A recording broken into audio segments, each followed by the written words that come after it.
Well, good afternoon. Good Shepherd Sunday. I try to follow Jesus, so I ask, who are you all following?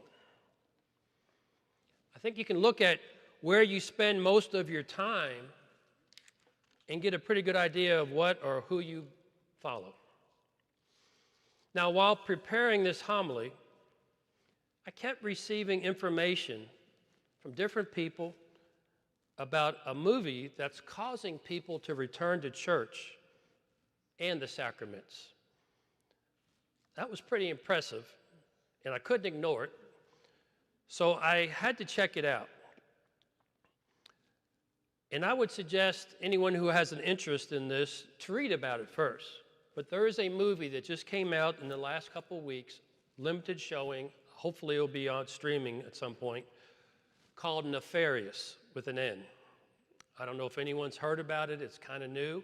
I see a couple of hands. And holy mackerel, it's something else. It is a horror movie, tell you up front, but it's not a horror movie in the sense of special effects scary.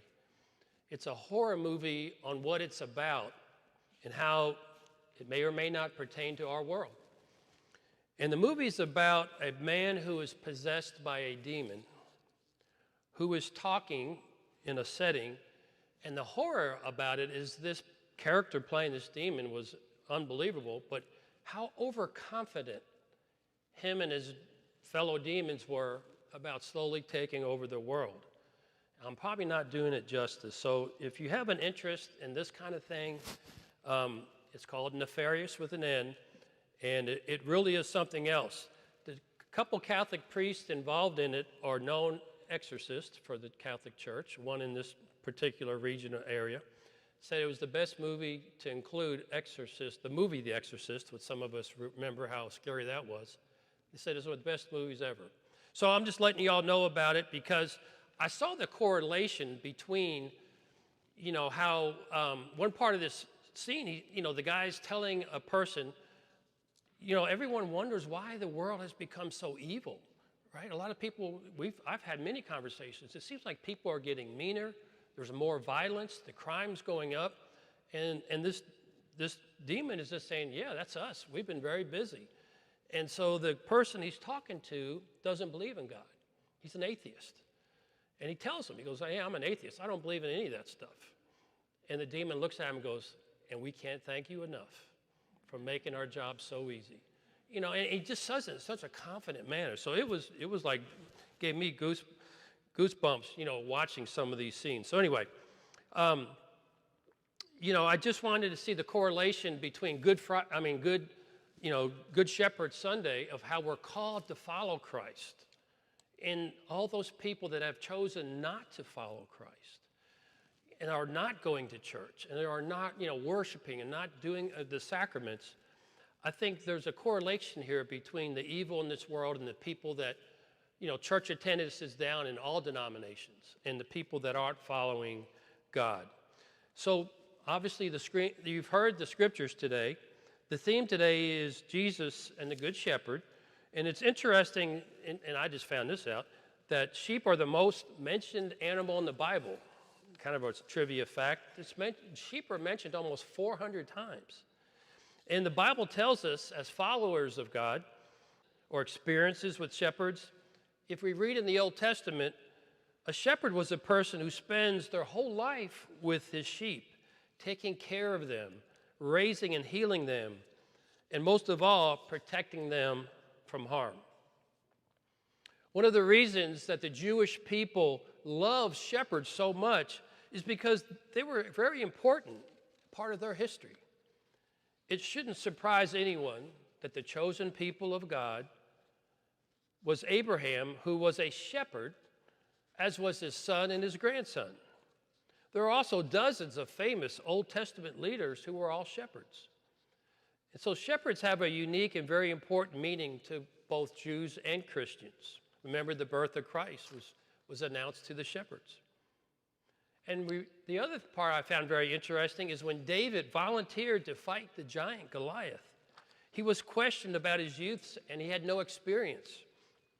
David disagreed and told them, I have defended my sheep from lions and leopards, tigers, wild dogs, and thieves, so the sheep know that they were safe with me.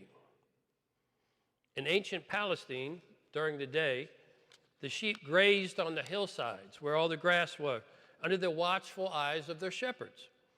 And at nightfall, the shepherds usually led them down to a large communal sheepfold or a corral where they would mix their sheep together with other flocks and they could remain safe for the night, but it only took one gatekeeper to keep them all in. So at the daybreak, their other shepherds would return and each would summon their sheep of their flock. They're recognizing the voice of their shepherd, the sheep would follow his voice out to pasture. Any of us have ever been on a tour group or pilgrimage, learned that there were guides or leaders whose voice we'd recognize, who would tell us where to meet, where to go, and how to return safely on our journey. We came to trust and follow them, just like the shepherds. Also in the Old Testament, Scripture teaches us that there were many shepherds who claimed to be the religious leaders and whose voice those people should follow. But we hear God tell Ezekiel that he was tired of bad shepherds who neglected his sheep, and one day he will send a good shepherd, and it will be God himself. Jesus' voice is the one that we ultimately must follow and trust. But the idea of a shepherd comes to a new understanding when Jesus says these words that we just heard. I am the shepherd. My sheep follow me, and I know my sheep, and I give my sheep life. We can bring this understanding to the series of images used by Jesus in this Gospel of John. The idea of the connection between a shepherd and his sheep, they know each other, they recognize their voice, and they follow. But Jesus contrasts a good shepherd like this with the other fake shepherds, the bad shepherds that came to harass, steal, or destroy the sheep that didn't even belong to them. The contrast reflects the challenges during Jesus' time as the community struggled to free itself from the control of the Jewish leaders.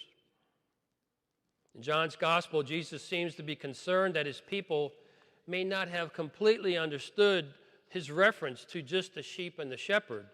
And that's why Jesus teaches it in another way. He said that he was the gate for the corral the sheep must be kept in. Jesus is not only the warm, friendly voice, but the only way the sheep get in or out of the gate. Because everything goes through Jesus on our journey through this life and the next. Jesus identifies himself not only with the shepherd, but also with the gate. If the sheep are to flourish, they have to come through the gate. If they never left the fold, then they couldn't go through for food and water. If they did not return, they would be at risk in the middle of the night.